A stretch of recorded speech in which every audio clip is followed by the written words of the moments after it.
I'm the proud mom of two girls, 8 and 10. My youngest daughter is transgender. The Trump administration has attacked the rights of transgender people, banning them from military service, weakening non-discrimination protections, and even removing the word transgender from some government websites. How will you, as president, reverse this dangerous and discriminatory agenda and ensure that the lives and rights of LGBTQ people are protected under U.S. law?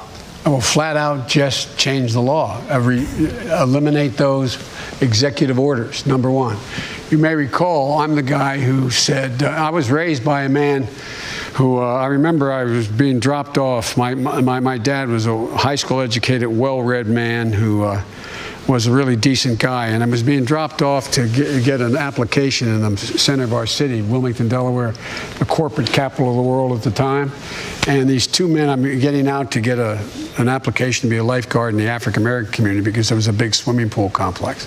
And these two men, well-dressed, leaned up and hugged one another and kissed one another. I'm getting out of the car at the light, and I turned to my dad. My dad looked at me and said, "Joey, it's simple. They love each other." The idea that an 8-year-old child or a 10-year-old child decides, I decided I want to be transgender. That's what I think I'd like to be. It'll make my life a lot easier. There should be zero discrimination.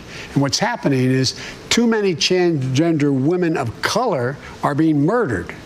They're being murdered. I mean, I think it's up to now 17. Don't hold me to that number, but it's higher now. Yeah. And that's just this year. And so I promise you, there is no reason to suggest that there should be any right denied your daughter or daughters, whichever, if one or two, your daughter, that your other daughter has a right to be and do. None, zero. And by the way, my son Bo passed away, was the Attorney General of the state of Delaware. He was the guy who got the first transgender law passed in the state of Delaware, and because of a young man who became a woman who worked for him in the Attorney General's office.